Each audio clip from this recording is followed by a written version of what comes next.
suis tellement heureux que tu sois déplacé. Merci beaucoup. C'est C'est plus que apprécié. C'est un plaisir. Moi aussi, je suis vraiment contente de te voir. So, yeah. Soy in Mexico. So, voilà. J'aime ça, j'aime ça. Je commencerai avec la question suivante. Comment est-ce qu'on s'est rencontrés? Dans le fond, si je me souviens, on se connaissait déjà de visage à cause du basketball. Du basketball, ouais. C'est ça, tu sais, je me rappelle quand j'étais jeune, tu m'avais déjà arbitré. Arbitré, ouais. Ouais, mais quand on a commencé à vraiment se parler, c'est lorsque j'ai fait mon stage à l'école secondaire Antoine de Saint-Exupéry. Dans le fond, moi, j'ai fait mon stage pour devenir enseignante d'éducation physique. Toi, tu l'étais déjà. Et ça, t'es venu m'aborder, je ne me rappelle plus comment. Par contre, je sais que ça a cliqué dès le début. Je sais que ça a cliqué dès le début. Par la suite, ça me donnait des tips pour être prof, tu sais, qu'est-ce que je pourrais faire et tout. Et ensuite, à un moment donné, ça a commencé à me parler de l'immobilier. On parlait de basket aussi. Tu me demandais pour coacher à Saint-Ex. Dans ce temps-là, tu étais coordonnateur, si je me souviens. Puis ça, je me rappelle, j'avais accepté. C'était en 2018. Et depuis lors, c'est ça. Je voyais tes vidéos et des fois, tu parlais de l'immobilier, mais tu sais, rapidement, je vois juste faire tes affaires. C'est ça, tu rentrais, tu sortais. Tu rentrais, tu sortais. Là. Je sais comment y aller organiser, tu sais. Puis là, un jour, je pense que je t'ai remplacé en PPO. Là, tu m'as dit quoi faire. C'est là que j'ai réalisé, j'étais comme, oh mon Dieu, t'es vraiment discipliné. Tu sais, je regardais ton calendrier, là, quand tu regardes mon plan, le calendrier était full, chaque minute était comptée, là. Puis c'est ça, c'est depuis là que là, je me suis dit, tu sais quoi, je vais poser des questions. Tu sais, au début, tu connais pas trop la personne, t'as peur. Puis finalement, je pense que ça a été le meilleur choix que j'ai fait. Non, 100%. Puis je pense que, comme tu as dit, c'était naturel à la base. Puis je pense qu'on avait une grosse passion en commun qui était le basket, donc ça aide. Puis par la suite, notre relation s'est développée. So, pour les gens qui ne te connaissent pas, Marie-Love, qui est M-Love? Dans le fond, moi, je suis Marie-Love. Mon famille, c'est Michel. Je suis une jeune fille d'origine haïtienne, née ici au Québec, à Montréal. Je suis ici d'une famille du côté de ma mère. On est 3 enfants. Du côté de mon père, 4 enfants. Dans le fond, ma mère est venue ici il y a peut-être 35 ans, 40 ans. Moi, j'ai 31 ans. Dans le temps, je me rappelle, lorsque ma mère, lorsque j'ai été mise au monde, on habitait avec ma grand-mère. Qu'est-ce que je me rappelle, là, parce que quand j'étais plus petite, je ne me rappelle plus trop. Mais je sais que j'ai toujours habité avec ma grand-mère, la mère de ma mère, mon cousin aussi, enfin, le frère de ma mère. Et c'est pas mal ça. Et par la suite, au primaire, je m'appelle première école, j'ai la fraternité. Après ça, je suis allée à Céville-Saint-Marie. J'ai commencé à jouer au basket en 6e année. J'ai joué 1 an au basket. C'est là que j'ai découvert que j'étais quand même bonne. L'année d'après, maman m'a inscrit à Reine-Marie. Il n'y avait pas de basket. Ça, je me souviens. Il n'y avait pas de basket. Là, j'étais triste. J'étais comme, oh non, je ne veux pas aller à cette école-là. Il n'y a pas de basket. Je veux jouer au basket. Et qu'est-ce qui tombait bien, c'est que cette année-là, quand je suis allée, ma batch des secondaires 1, les filles qui étaient avec moi, on était plusieurs filles qui étaient quand même bonnes au basket, mais il n'y avait pas de basket à l'école. Donc, l'année d'après, ils ont décidé de mettre du basket. Puis, c'est ça. Là, ils ont mis du basket. Là, petite carrière de basket a commencé là, en secondaire 2. J'ai joué aussi à Monarque. Là, je jouais 2 équipes. Je jouais scolaire et civil. Par la suite, j'ai été recrutée par le coach Guillaume Giroux, je me souviens, entraîneur à l'école Montmorency, au cégep Montmorency. J'ai joué division 1. Et ensuite, j'ai une bourse d'études à l'université McGill. Une bourse d'études complète. Donc, on a payé mes études pendant 4 ans. J'étais à l'université, je joue au basket et j'ai étudié pour devenir enseignante en éducation physique. Wow. Ça, c'est pas mal ça, en gros. Gros parcours. Ouais. Je veux revenir sur ton enfance, tes parents. C'est quoi qui t'ont transmis comme valeur dans ton parcours que tu peux te rappeler qu'aujourd'hui te servent encore? Numéro 1, la famille. Ça, c'est primordial. Ça, c'est valeur numéro 1. Chez nous, on est vraiment familial. On s'entraide tous. Frères, sœurs, cousins, tantes, mères. Ça, c'est numéro 1. Deuxième, je pense, là, le mot que je pourrais vraiment employer maintenant, je pense que c'est la résilience. La résilience, ça c'est toujours travailler fort pour pouvoir atteindre ses buts. Tu sais, ma mère, c'est mon modèle numéro 1. Là. C'est comme, ma mère, elle travaille extrêmement fort. C'est même monoparentale, d'ailleurs. Elle travaille fort. Tu sais, maman a pas eu une grosse job dans sa vie. Là. Tu sais, puis je me rappelle quand j'étais jeune, là, quand j'étais plus jeune, maman, elle travaillait dans les fraises, à champ de fraises. Tu sais, elle se levait là. À 4 h du matin, là, je me rappelle de ce temps-là, moi, je jouais toujours au Nintendo. Puis maman se levait pour aller travailler, prendre le boss, aller travailler dans les champs pour revenir à genre 6 h du soir. Fait que ça, moi, ça reste ancré dans ma tête. Tout ce que je fais, je travaille toujours fort, puis je pense à avant, comment on était. C'est notre famille, comment on était, puis maintenant, où on est rendu. Puis c'est ça. Wow. C'est la valeur numéro C'est très inspirant. Puis, y a-tu un moment dans ta jeunesse que tu pourrais nous partager, ce que j'appelle des defining moments, un moment critique où est-ce que ce moment-là a marqué ta vie jusqu'à aujourd'hui, dans ton enfance? Mettons le 0-15 ans. En 0-15 ans? Ouais. Bon. Une adversité, un defining moment, quelque chose qui a vraiment forgé que tu pourras jamais oublier ce moment-là. Honnêtement, les moments... Il y en a plusieurs. Ouais. Mais un des moments, c'est quand je joue au basket. Ça reste ancré à vie, là. Ça, je le sais. Puis je pense que c'était au championnat national au cégep, ça. Championnat national au cégep de ma deuxième année. Ouais, on a gagné les nationaux, là, mais à la finale, c'était comme... Je m'appelle, moi, j'étais pas une point guard. Puis la point guard se faisait tellement agresser. Puis j'étais rendu point guard, là, tu sais. Puis après ça, ils m'ont donné le trophée de MVP, mais je m'attendais pas du tout, là, dans ce championnat national, du tout. Puis je m'appelle, il y a une arbitre, j'oublie c'est quoi son nom, elle est venue me voir. Elle m'a dit, tu méritais vraiment d'être MVP parce que tu n'as jamais donné un commentaire de la game. Tandis que c'était l'autre équipe, il y avait une bonne joueuse qui était, genre, faisait Team Canada, tout.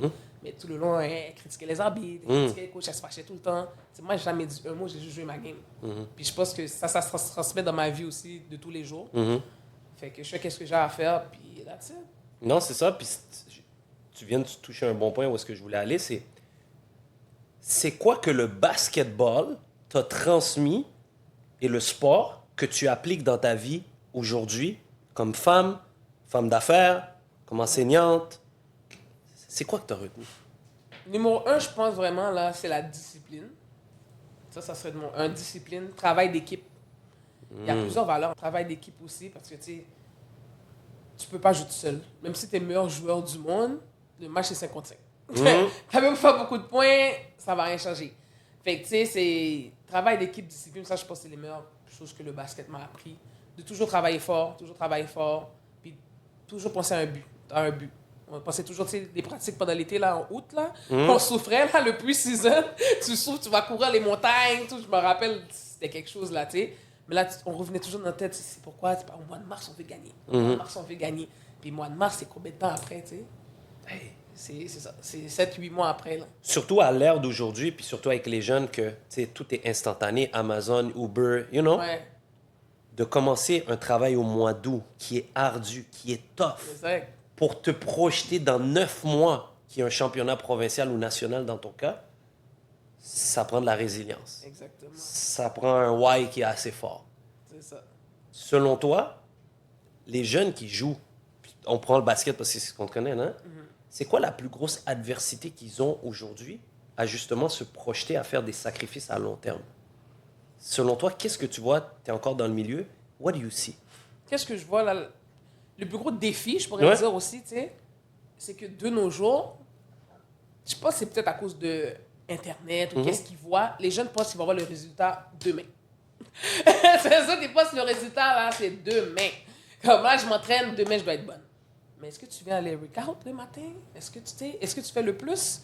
Ça, c'est le plus gros. Qu'est-ce qui est tough en ce moment? Puis tous les jeunes pensent que, tu sais, comparément à avant, maintenant, tu sais, la plupart des parents viennent dans les matchs. Les parents viennent, ils suivent leurs jeunes. Puis c'est bien. Je trouve ça bien comparé à nous quand on était plus jeunes. Moi, ma mère, dans ma vie, est venue avec 2 matchs, là. C'était ma finale, je me rappelle quand j'étais au cégep. Mon match de senior et mon match senior quand j'étais à McGill. Tandis que de nos jours, là, les enfants sont mini, là, puis les parents sont là. Ils sont là dans les fesses des jeunes, dans les fesses des coachs.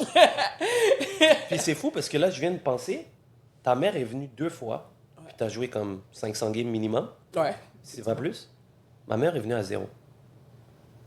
Puis, c'est pas parce qu'elle veut pas, c'est que dans sa conception de sacrifice, c'était de faire le chiffre double qui était le plus important pour être sûr de me donner les ressources. Ouais. Fait que c'est là où j'aime ce que tu dis, c'est que dans le sens où maintenant, les parents de la nouvelle génération, puis je suis sûr qu'il y a des défis que tu vas nous parler tantôt avec ça aussi, mais ils s'impliquent à la vie réelle de leur enfant. Puis ça, je pense que c'est une belle richesse qu'on développe maintenant. Exactement. Mais là, maintenant, ça, c'est quasiment un couteau à double tranchant parce que là, des fois, les parents pensent que le jeune, il s'en va dans LeBron James. Fait que là, c'est comme, ils sont plus... Ils pensent qu'ils savent un peu plus que les coachs. Mais là, les coachs, c'est comme un défi, là. C'est ça qui se passe en ce moment. Fait que pour moi, c'est ça le plus gros. C'est que les jeunes pensent trop qu'ils sont all that. Tandis que nous, on savait qu'on devait travailler fort pour se rendre où on veut. Là, c'est comme, on a travaillé fort. On a travaillé fort. Puis le coach n'avait pas besoin de me dire, c'est moi qui ai le matin. Est-ce que tu vas venir à la pratique? Est-ce que tu vas revoir le gym aujourd'hui? T'sais, nous, c'est comme, je dois te piquer là pour que tu viennes. Tu comprends? Fait que c'est ça qui est différent.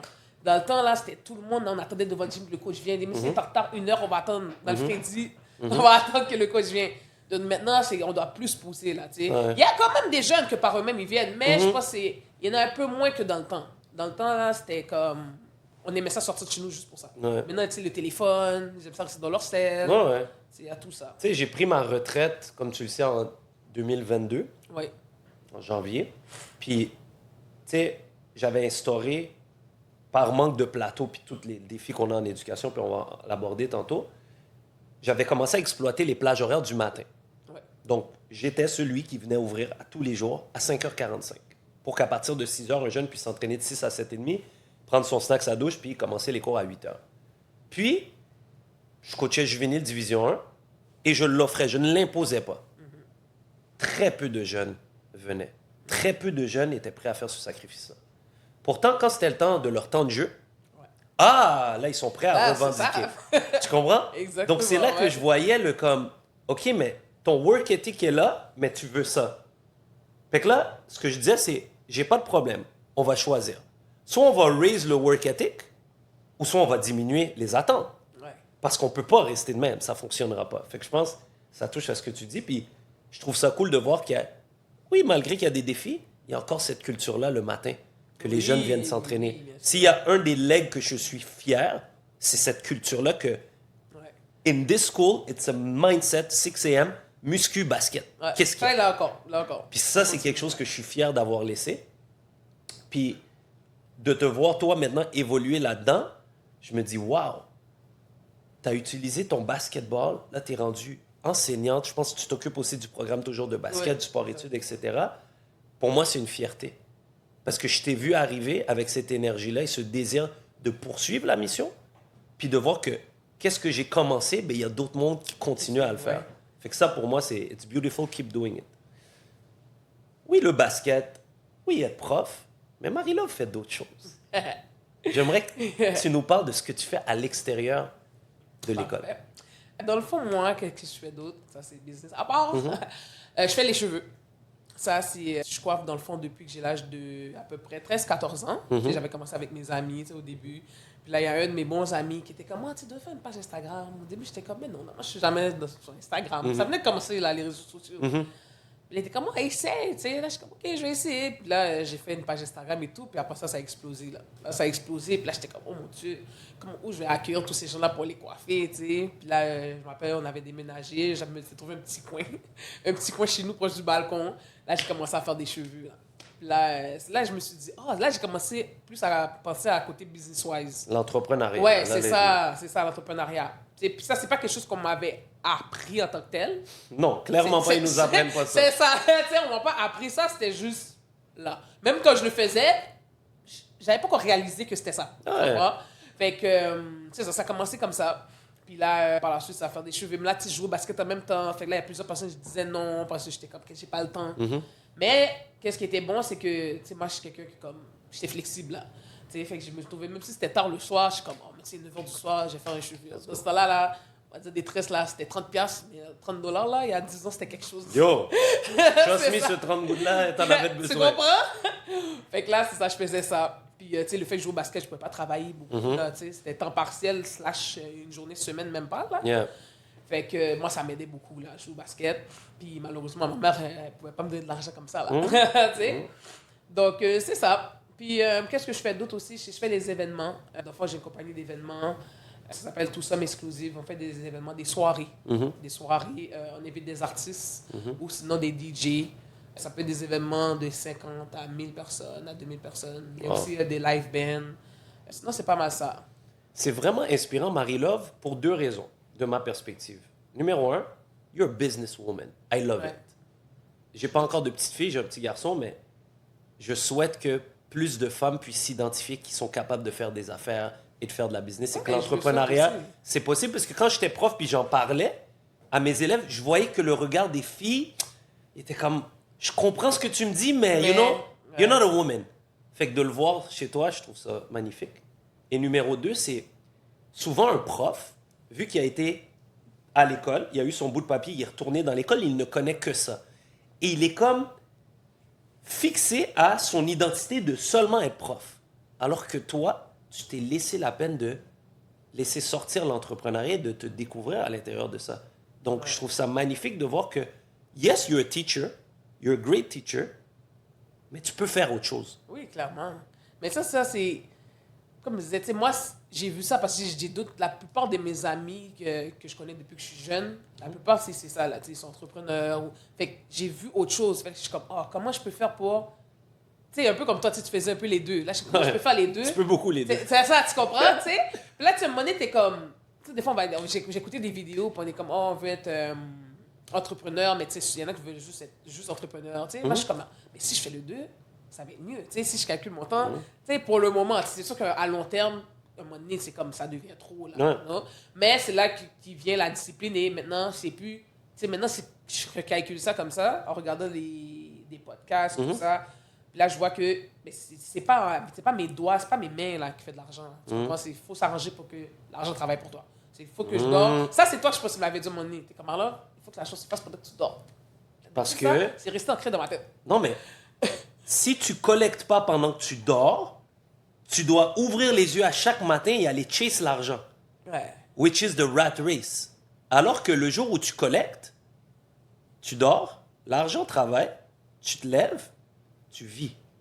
Ouais, Tu n'es pas en train de chase. Fait que c'est un concept intéressant. Puis, dans le fond, oui, on peut être prof, mais on n'est pas juste des profs. Exactement. Et c'est le message que j'envoyais dans le sens où, oui, je suis enseignant, je suis passionné d'éducation, mais je peux collecter des loyers. Ouais. Je peux faire de la business, c'est possible. Puis pour moi, en 2025, j'aimerais t'entendre là-dessus, il y a un gros défi où est-ce que c'est comme si quand tu es un employé, tu es un loser. C'est comme si live, ce qui est trendy, c'est d'être entrepreneur. L'entrepreneur, est-ce que l'entrepreneur, c'est fait pour tout le monde? Je pense pas. Je pense qu'il faut apprendre à se connaître soi et faire ce qui nous plaît. Si tu es heureux d'être employé, fais ce que tu fais. C'est correct aussi, that's it. Mais si tu es malheureux, c'est ta responsabilité de faire différent. Comment est-ce que toi, tu le vois, justement, d'œuvrer dans un milieu d'employé, mais aussi d'avoir cette fibre entrepreneur que tu fais à l'extérieur? Comment tu vois ça? Puis surtout, genre, les gens qui auraient peut-être le goût, mais ils ont peur. Ouais. C'est une bonne question. C'est une très bonne question. Comment je vois ça? Tu sais, comme je te dirais, moi, le fait que j'ai beaucoup de personnes autour de moi qui sont pas employées aussi, comme j'en ai qui sont employées aussi, fait que c'est comme, je regarde des deux côtés, puis là, j'ai réussi à trouver un juste milieu, pour être dire, tu sais. Mais pour quelqu'un qui voudrait, on va dire, commencer, qui ne serait pas trop... Moi, ça, c'est un message peut-être aussi que je dirais. Tu sais, des fois, on va dire, n'aie pas peur. Juste de dire, n'aie pas peur, ça ne fonctionnera pas. Parce que si la personne a peur, même si tu dis, n'aie pas peur, ben là, j'ai quand même avoir peur. Tu sais, c'est peut-être aller chercher de l'aide, puis essayer de faire plus confiance à autrui. Tu sais, surtout nous, les personnes, on va dire, immigrantes, on a une crainte de plus parce que, bon, malheureusement, c'est nos parents, tout ça, ils ont eux-mêmes eu la crainte. Puis ils n'ont pas eu de personnes autant qui les ont aidés. Puis ils vont toujours faire attention parce qu'il y a beaucoup de choses, comment je pourrais dire, je sais pas, je dis de mal, mais il y a beaucoup de choses aussi négatives qui peuvent arriver. C'est ça, tu sais, fait que nos parents, c'est comme, c'est pour nous protéger, tu sais, qui vont nous dire de faire attention et tout. Mais en même temps, moi, qu'est-ce que j'ai, surtout en côtoyant toi et d'autres personnes aussi, j'ai réalisé qu'en vieillissant, je suis comme, mais il y a tellement de bonnes personnes aussi autour de nous qui sont prêtes à nous aider. Il y a beaucoup de personnes autour de nous qui sont prêtes à nous aider, c'est juste qu'on ne le sait pas, soit parce qu'on est trop dans notre coin, soit parce qu'on ne parle pas. Tandis que là, quand tu commences à parler un peu, là, tu es comme, mais finalement, il y a du monde qui peuvent m'aider. Tu sais? Donc, c'est pas mal ça. Il y a cet ego-là, je pense, de je veux faire tout seul. J'ai pas besoin de personne d'autre. Ouais, ça, il y a cette partie-là. Ça, malheureux. Ça, je sais pas si c'est malheureux. C'est très ancré. Ouais, c'est malheureux parce que tout est mieux en équipe. Ça, c'est clair. Mais dans une bonne équipe. Exactement. Il y a ça aussi, tu comprends? Les gens qui vont avoir peur, je les comprends de notre côté parce que comme, ils ont peur des gens ou peut-être que quelqu'un a une mauvaise expérience aussi. C'est quand tu as eu une mauvaise expérience, là, t'es comme, c'est sûr, tu as une crainte de plus. Mais regarde combien d'habitants qu'il y a sur cette terre. Tu sais, je peux même pas dire c'est quoi le nombre exact d'habitants, mais il y a tellement de choses à voir, tellement de tout type de différentes personnalités qu'on peut pas rester stagné dans une chose ou quelque chose qui t'est arrivé. You don't know what you don't know. Tu sais pas ce que tu sais pas. That's it, c'est ça. Donc, il faut avoir cette ouverture d'esprit-là. Puis, je pense que c'est correct d'avoir peur, parce que sans la peur, il n'y aurait pas de courage. Effectivement. Right? L'un ne va pas sans l'autre. Et s'il y a du light, il y a du dark. Right? Ouais, c'est ça. Mais plus tu fais le travail à l'intérieur de toi, tu apprends à te connaître, tu connais tes forces, tes valeurs, tu vas attirer ça. Moi, je crois beaucoup à j'attire ce que je dégage, ce que je veux. Donc, si je cherche à bâtir une relation de confiance, je vais bâtir la relation de confiance avec moi-même en premier, en me regardant dans le miroir. Et ensuite, je vais savoir ce que je peux apporter aux autres et je vais venir compléter et vice-versa. Right? So, tu sais, on parle de justement d'aller chercher de l'aide, de sortir de sa zone de confort. Puis c'est pas toujours facile. Donc, je pense que plus on va faire ce travail intérieur de pratiquer le self-love, d'être conscient de nos émotions, je pense qu'on va être capable de s'ouvrir aux autres, aux bonnes personnes, puis de connecter sans forcer les choses. Puis si la vie fait en sorte qu'on peut collaborer, on collabore. Puis si ça sent la merde, ça a de l'air de la merde, c'est de la merde, ben va-t'en. C'est correct. Je vais aller au prochain segment où est-ce que là, on va rentrer dans payer ou collecter le choix d'une vie. Je veux écrire un livre. Je veux vraiment laisser sur cette terre, tu sais, au-delà d'avoir acheté une école puis l'éducation, je veux laisser le plus de trucs qui me dépassent, qui sont plus grands que moi. Puis je pense qu'un livre, c'est une belle façon de transmettre du savoir. Donc, payer ou collecter le choix d'une vie, ça va être le titre du livre, que je n'ai pas commencé encore, mais il va venir éventuellement. J'aimerais savoir, pour toi, Marie-Love, quand je te dis payer ou collecter le choix d'une vie, qu'est-ce que ça vibre à l'intérieur de toi? Qu'est-ce que ça te dit? La première chose que ça me dit, moi, honnêtement, c'est... je me rappelle juste qu'à un moment donné, ça c'est il y a quelques années, là, j'étais chez moi. Puis dans ce temps-là, je sais pas, je joue au basket et tout. Puis à un moment donné, je sais pas, ma mère a eu... pas une altercation, on pourrait dire, mais tu sais, une dispute peut-être sur le propriétaire et tout, de où on était. Puis je me suis assis tout seul dans ma chambre. C'est la première fois que je dis ça à quelqu'un d'ailleurs. Puis je me suis assise, puis je me suis dit, tu sais quoi?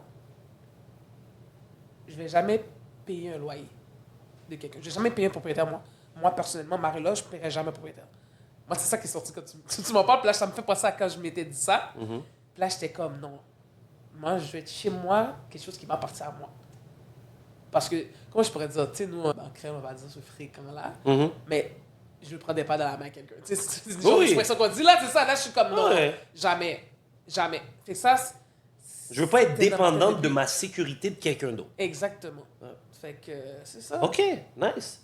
Puis, qu'est-ce qui a fait en sorte que tu as fait le premier pas à commencer à collecter? Qu'est-ce qui t'a débloqué? Parce que là, je comprends le feeling. Tu habites avec ta mère, propriétaire, bon, particulier. Tu dis, moi, je ne paierai pas de loyer, moi, je vais collecter. Ça a été quoi le mindset pour passer à l'action puis y arriver? Le premier point exactement, je ne me rappelle plus le comment, là, mais je peux te dire en gros, j'avais la discussion avec ma mère, puis on était comme, oh là, il faut vraiment, tu sais, nous, chez nous, on était beaucoup d'enfants, là, on était 7 dans un 5,5. Bon, 5,5, vous savez c'est quoi, il y a 3 chambres de 7,5, fait, vous pouvez voir, ça a l'air de quoi, puis on était comme, j'étais comme, yo, il faut qu'on soit bien, tu sais, il faut qu'on soit bien, puis que le propriétaire arrête de chialer parce qu'on fait trop de bruit. Puis, même si je qu'on faisait du bruit, le lendemain, on faisait du bruit quand même parce qu'on était des jeunes. Tu sais, c'est comme on était des jeunes. Le soir, quand on sortait, on courait dans l'escalier. Tu sais, puis, fait que c'était comme, on n'a pas le choix de partir. Ça, c'était ça pour mon premier pic, c'était ça. On était comme, on n'a pas le choix, il faut qu'on fasse quelque chose. C'est ça, ma mère. Puis là, tu sais, ma mère, c'est quelqu'un comme Charlotte, mamie. Elle, là, elle me fait vraiment confiance. Elle me fait vraiment confiance, tout. C'est quelqu'un qui est willing, mais elle n'a pas l'aide. Il n'y a pas quelqu'un qui va l'aider ou elle ne connaît pas vraiment les choses. Oui, elle n'a pas la connaissance. C'est ça, elle n'a pas la connaissance, mais elle est prête à tout faire pour m'aider. C'est comme, si je dis c'est bon, ça veut dire, OK, elle suit. Let's go. Fait que, c'est ça, là, je sais comment, tu sais quoi, j'ai commencé à chercher comment ça fonctionne. Fait que là, j'ai commencé à donner des idées dans ma tête. J'étais comme, je connais un courtier. Dans ce temps-là, je connaissais, il y avait Maradona. Je connaissais d'autres courtiers aussi, mais lui, je lui parlais un peu plus. J'étais comme, je vais poser des questions, tu sais. Puis là, j'ai commencé à le parler un peu, il me répondait et tout. Après ça, justement, à Saint-Ex, là, je me suis dit, là, il faut que j'ai pas peur de parler à Thierry. Là. Fait que là, j'ai commencé à te voir dans ton bureau. Puis quand ça l'a vraiment déclenché, c'est vraiment ça. Je pense à un moment donné, ton bureau est au 2e étage, je suis venu. Dans les lâches. Ouais, c'est ça. Là, tu m'as montré ton plan sur le tableau. Là, tu me disais c'est quoi tu voulais faire et tout. Puis là, tu allais avec moi sur le site, sur Centris. Tu m'as montré comment.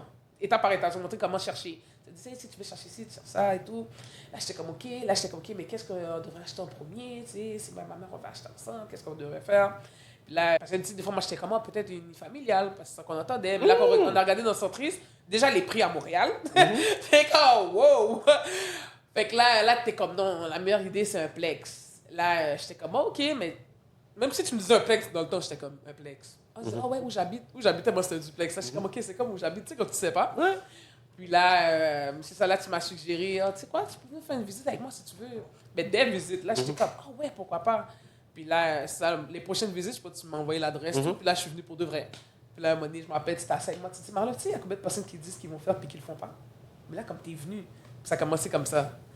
Puis c'est ça, même je suis venu à une inspection aussi avec toi. Je savais pas c'était quoi tout ça, là. Tu sais, là, j'étais comme, OK, ouais, c'est ça, inspecteur, regarde comment ça se fait, ça fonctionne et tout. Puis là, tu sais, des fois, dans le temps, quand tu sais pas, tu regardes qu'est-ce qui est beau, tout. Puis là, le premier plex que j'avais visité avec toi, c'était un 6plex que tu visitais et tout. Là. Puis là, on est rentré dans une des maisons, j'étais comme, wow! Peut-être chargé. Ouais, c'est ça! C'est comme, wow! Ben non. Tu sais, quand tu sais pas, t'es comme, mais non, je vais pas acheter ça.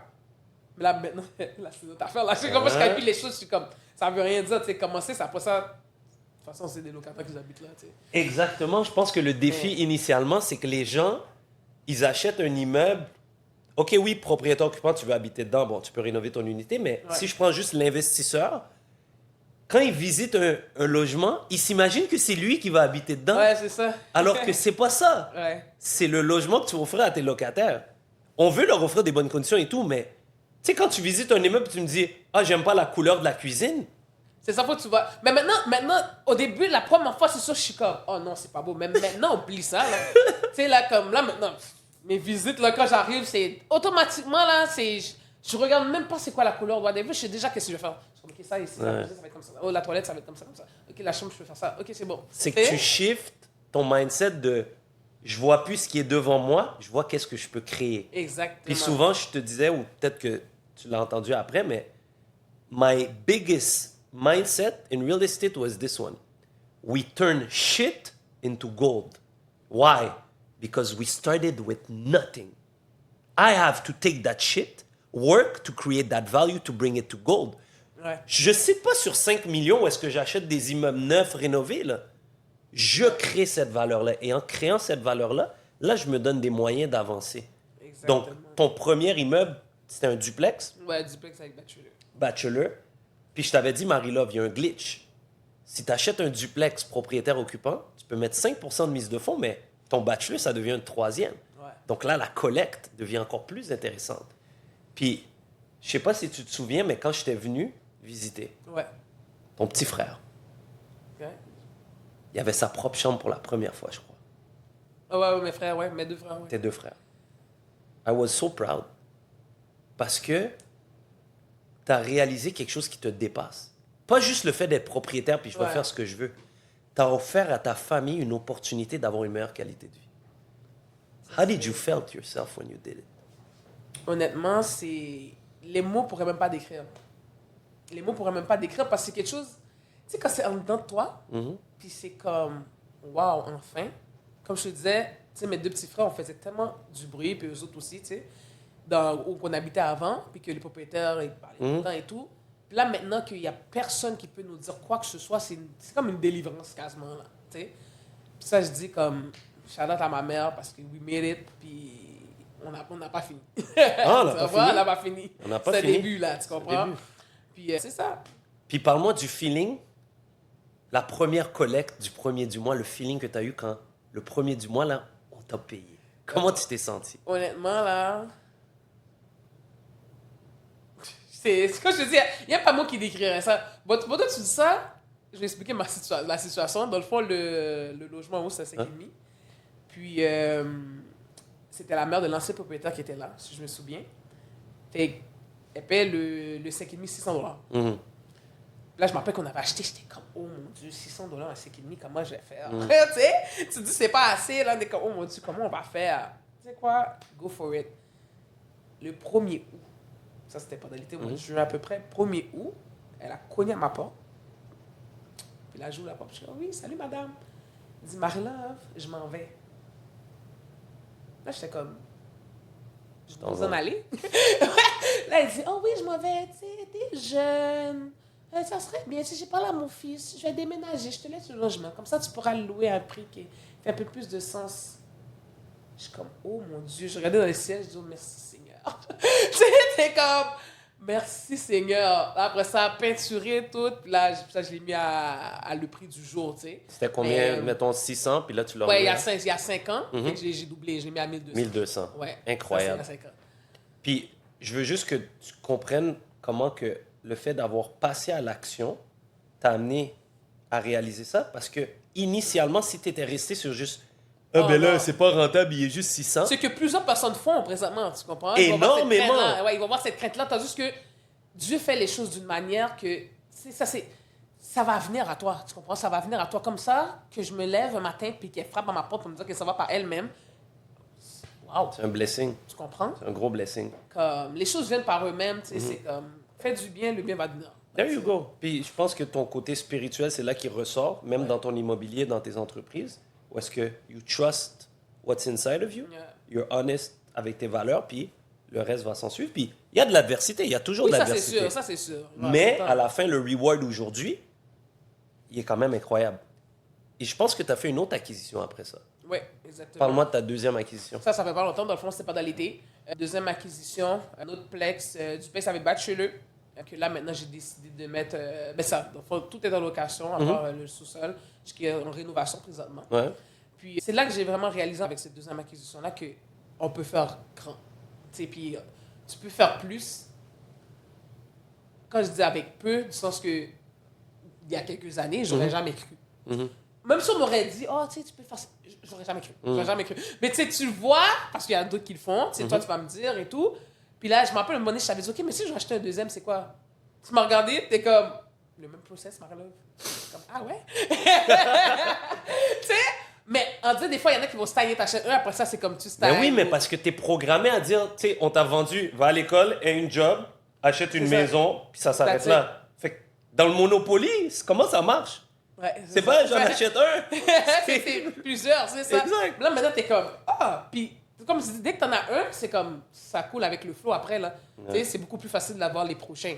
100% parce que là, tu as une barrière mentale qui s'est levée, tu l'as réalisé, donc tu sais que c'est possible. Donc le deuxième, oui, il y a de l'adversité aussi, mais tu le sais que c'est possible, puis tu as déjà une expérience derrière. Exactement. Tu sais, bon, quand je t'ai rencontré, c'est sûr, bon, tu commençais, tu avais l'idée de, tu as pris confiance, tu as fait. Mettons quelqu'un qui ne me connaît pas ou qui regarde juste mon contenu. Comment tu résumerais travailler avec Thierry Collecte? Monsieur Thierry Collecte. Comment je résumais ça? C'est, pour commencer, quelqu'un qui est ouvert. Qui est ouvert, tu sais. Je pense que les gens, les nouvelles personnes qui voudraient être côtoyées, ne veulent pas avoir peur d'expliquer leur situation. Des fois, la personne va venir parler, elle ne va pas tout dire. Tu sais, c'est comme... Non seulement tu es là pour aider, mais tu sais, il y a quelqu'un qui aide parce que c'est sa job. Tu sais, on va dire un courtier. Mais c'est sa job, tu sais, de chercher avec toi. Bon, c'est un petit peu d'offre, mais bon. De chercher avec toi, après ça, de faire la transaction, pour remplir les paperasses, done deal, c'est fait. C'est tandis que toi, comme l'exemple que j'ai donné tantôt, Marlève, faire les visites avec moi. Marlève, faire c'est quoi une inspection? Tu vas montrer plus spécifiquement c'est quoi chaque chose. Comme chaque étape, tu vas les dire. Tu vas faire un suivi accru. Je pourrais dire ça. Un suivi qui est plus accru. Parce que, tu sais, je sais qu'il y a des personnes, il y a des conseillers, on va dire, tu vas faire une vidéoconférence, on va dire, pendant 30 minutes, ça va t'expliquer comment acheter une maison, comment acheter une propriété, comme les vidéos YouTube, là. Tu sais, ça, je dis pas que ça aide aussi, tu sais, parce que moi, jusqu'à maintenant, je l'écoute encore, là, Fait que j'ai écouté les vidéos, OK, mais quelqu'un qui te prend par le bras, qui le fait avec toi, on est ailleurs, là. C'est comme là, la personne ne le fait pas pour sa job, tu comprends? Pour toi, je trouve que c'est pas un travail, c'est une passion, c'est comme coacher. Coacher, c'est une passion. C'est pas un travail, là. Tu n'es pas payé à temps plein pendant l'année. Non, c'est parce que tu aimes ça, parce que tu veux que les jeunes s'améliorent. C'est pas mal ça. Là. C'est ça que tu résumais. C'est vraiment puissant, puis merci. Je pense que j'aime que les gens fassent leur propre réflexion, parce que pour moi, le meilleur coach, le meilleur prof, c'est celui qui pose les meilleures questions. Mais pour arriver à faire ça, il faut passer de la théorie à l'action pour que la personne fasse ses réflexions et ses propres choix. Parce que tu les avais, les réponses, à l'intérieur de toi. J'ai juste utilisé différentes stratégies pour t'amener toi-même à changer ton identité, à voir que c'était possible. So, mettons, avant de me rencontrer, suite aux acquisitions que tu as faites, c'est quoi la plus grosse barrière que tu avais que je t'ai aidé à défoncer? C'était quoi ton plus gros défi? Le plus gros défi, je pense que c'était la peur. Je pense que c'était la peur, puis, comment je pourrais dire? Peur de l'inconnu, peur de l'échec? Ouais, c'est ça. Peur de ne pas être assez? Plus peur de l'inconnu. Moi, je pense que c'est plus peur de l'inconnu, puis qu'est-ce qui est là-dedans qui est difficile, mais en même temps, c'est juste la vie qui fait en sorte d'eux. C'est plus l'ignorance. C'est le fait de ne pas savoir. Le fait de ne pas savoir de quoi tu vas. Mais tu sais, on ne sait pas ce qu'on ne sait pas. Donc, ouais, c'est ça. Mais c'est tough. C'est ça. C'est ça le plus tough. Pour vrai, tu sais pas parce que tu sais pas. Parce que tu sais pas qu'est-ce qu'on sait pas. T'sais, fait que là, c'est ça. Puis aussi de pas toujours se dire que tu vas toujours apprendre. L'éducation, c'est pour tout le monde. Moi, je pense qu'on va apprendre jusqu'à la mort. Jusqu'à la mort, un jeune peut t'apprendre comme un adulte peut t'apprendre. Tout le monde autour de toi peut t'apprendre. Je pense que ça, c'est important que le monde le sache. Tu sais, comme on parlait tantôt de l'ego, et soit égocentrique. Non, moi, je pense que tout le monde peut m'amener quelque chose. Puis, je vais utiliser ça à ma manière pour des aspects différents. Pourquoi est-ce que tu recommanderais à quelqu'un qui veut justement du mentorat, un accompagnement en immobilier, de travailler avec moi? Bon, pour beaucoup de choses. Pour tout ce qu'on a dit jusqu'à maintenant, ça c'est clair. Mais vraiment, parce que je pense qu'avec toi, la personne va non seulement atteindre son but, mais qu'après ça, il va avoir un suivi. Un suivi pour dépasser même qu'est-ce qu'il voudrait faire. Dépasser son objectif ou dépasser ses attentes. Ouais. Je pense que c'est ça qui est important. Comme je disais, il y a des personnes qui vont t'aider à faire ce que tu as à faire. Bon, ça a déjà fait, c'est done deal. Tu comprends? Parce que toi, tu vas amener la personne à pousser plus loin, à voir qu'est-ce que tu peux faire avec même qu'est-ce que tu avais pensé, qu'est-ce que tu n'as même pas pensé faire. Je pense que je vois beaucoup de... Comme je te dis, chaque enfant est une étoile née pour briller, puis je vois tellement de potentiel. Puis souvent, ce que je remarque, c'est que je vois beaucoup dans les gens des choses qu'eux-mêmes ne voient pas d'eux. Exactement.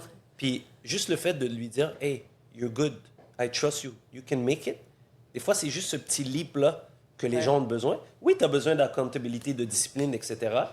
Parce qu'il faut faire les actions, suivre le plan pour atteindre ton objectif. Mais je pense que just the fact that as a teacher, as a coach, you get that love and that support, je pense que ça peut changer beaucoup de vies. Marie-Love, on va tous mourir un jour. Ouais. On va laisser des souvenirs et des mémoires. C'est la seule chose qui va rester. Ouais, effectivement. Qu'est-ce que tu aimerais laisser sur cette terre, sur cette planète? Au-delà de tes immeubles, tes business, what would you want to leave? C'est une bonne question. C'est une très bonne question. Qu'est-ce que je voudrais laisser sur cette terre? Qui viendrait de moi, genre? Anything. Dans le fond, je peux l'amener d'une autre façon. Si demain est ton dernier jour, qu'est-ce que tu dis à Marie-Love? J'espère que demain, c'est pas mon dernier jour, par contre. Mais j'ai trop de choses que j'ai pas encore accompli. Mais qu'est-ce que... Pour vrai... Moi, qu'est-ce que je voudrais laisser dans la tête des gens, c'est que chaque chose que tu fais, genre, tu n'abandonnes jamais. Puis tout est possible. Ça, j'aurais aimé ça que les gens sont comme... On va dire, je serais plus là, mais quand ils pensent à moi, quand tu viens dans mon enterrement, tu regardes et tu te dis, waouh, elle m'a montré que tout était possible. The only way not to make it happen is to give up. Parce que si tu te mets un objectif et tu n'arrêtes jamais, tôt ou tard, tu vas réussir. That's it. La seule manière de ne pas réussir, c'est d'abandonner. So, je pense que c'est un excellent legacy. Puis, je terminerai avec la question suivante. Tu es dans l'éducation, on était là-dedans les deux. Ben, on est encore les deux là-dedans. Maintenant, j'ai acheté une école, toi, t'es prof. Mais si tu avais une baguette magique, puis tu pouvais changer quelque chose dans notre système d'éducation, c'est quoi que tu changerais? Qu'est-ce que je changerais pour un claquement des doigts, là? Ouais, baguette magique. C'est d'offrir un cours à l'année longue, secondaire 1 à 5. Comment, je ne sais pas trop live comment dire la phrase, mais tu sais, montrer aux jeunes comment investir, pas seulement ton argent, comment investir ton temps.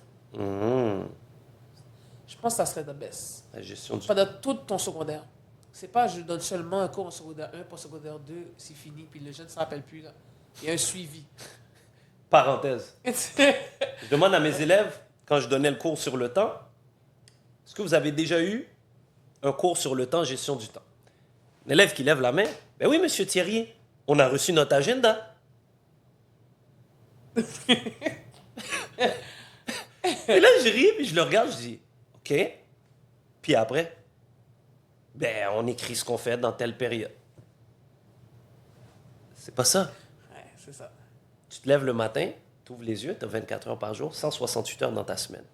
Quels sont tes objectifs? Ils sont où tes priorités? Comment on se... Ça, là, on commence à parler de temps. Exactement. C'est quelque chose que tu peux pas récupérer, que tu n'auras jamais, mais on t'a donné un agenda, puis on a pris pour acquis que c'est ça l'organisation du temps.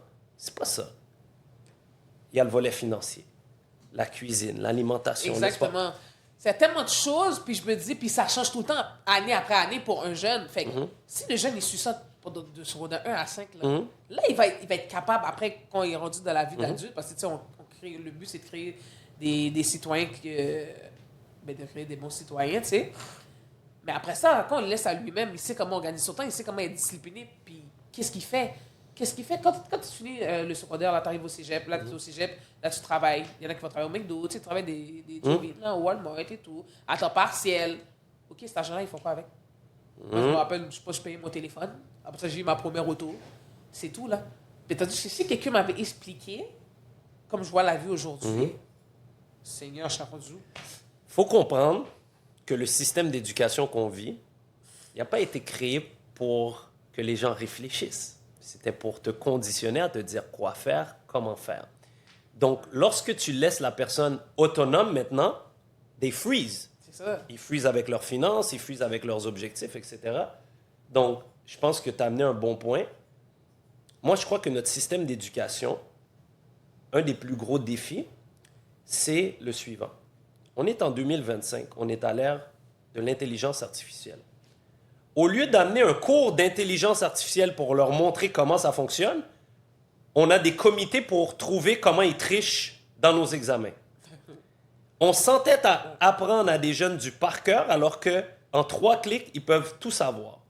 Donc, le plus gros défi qu'on a, selon moi, c'est justement ça. C'est le fait que ce qu'on enseigne et ce qu'on vend n'est plus adapté à la réalité d'aujourd'hui. Donc là, tu as une déconnexion complète du jeune qui sort de l'usine avec son bout de papier puis de la réalité. Ouais. Demande-moi, Marie-Love, si aujourd'hui j'engagerais quelqu'un basé sur son bout de papier. Non. Jamais. Non, ça c'est impossible. Tes compétences, ta communication, ton énergie. Ouais.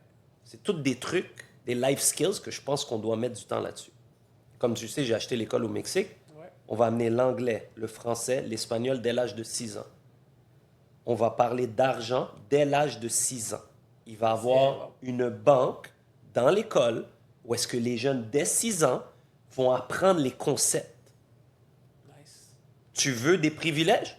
Parfait. On va aller chercher dans tes sous, tu vas pouvoir te payer. Tu vas pouvoir économiser, tu vas pouvoir investir.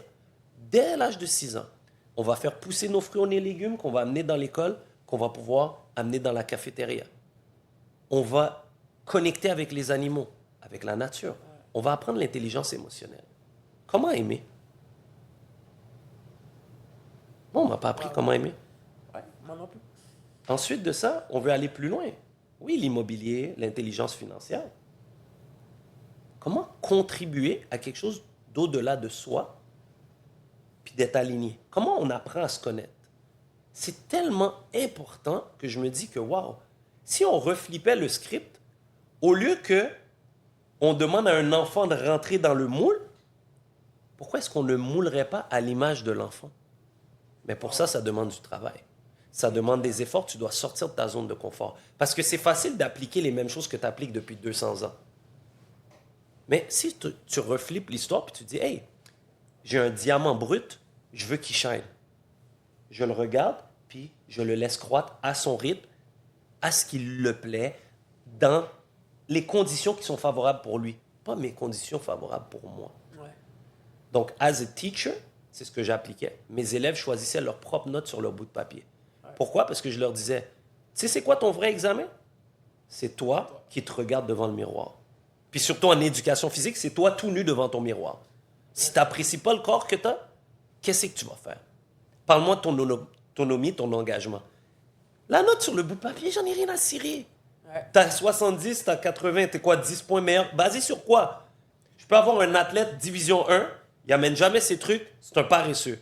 C'est quoi? Il mérite une meilleure note que l'élève qui est en surpoids puis qui se donne, puis qu'il s'est amélioré. Fait que tous nos concepts qu'on a mis en place, moi, je suis à l'étape où je me dis, je suis grateful d'être né au Québec. Je veux redonner une école au Québec. Puis d'ailleurs, j'ai déposé des permis pour ouvrir une école secondaire en 2027. OK, ouais. J'aime ça. J'en parle pas trop parce que je suis focus sur l'école du Mexique, mais je veux redonner ici. Puis je pense vraiment qu'il y a une richesse qu'on a, puis que plus des gens de notre communauté vont parler, vont agir, on va inspirer. Fait que Marie-Love, t'es une source d'inspiration pour moi. Tu le sais pas, mais t'en es une. Je suis content de savoir ça. De voir une jeune femme qui a évolué comme une excellente athlète quand je l'ai arbitrée, à devenir une excellente enseignante, à devenir une excellente entrepreneur, puis de garder tes valeurs et de transmettre ça, je te lève mon chapeau, puis je pense qu'on manque de Marie-Love. Et pas juste parce que tu es une femme, parce que tu es un exemple de persévérance, de patience, d'humilité. Puis ça, je pense qu'on en manque, puis tu as un sourire qui est contagieux. J'espère que tu continues à le semer et à le partager parce que c'est quelque chose qui est très important, je pense, pour notre société de demain, c'est d'avoir des gens allumés, alignés avec leurs valeurs, qui sont capables de partager. So, merci d'être venu. Merci beaucoup à toi pour l'invitation. Puis, non, je suis vraiment contente. Puis j'espère que ça va toucher plusieurs cœurs, plusieurs jeunes ou adultes même. Oh oui, j'ai des jeunes aussi. Tu sais, puis que c'est ça. Puis que ça va bien aller pour toi. Et on se voit au Mexique. Ouais, ça c'est ça. Je viendrai te voir en passant.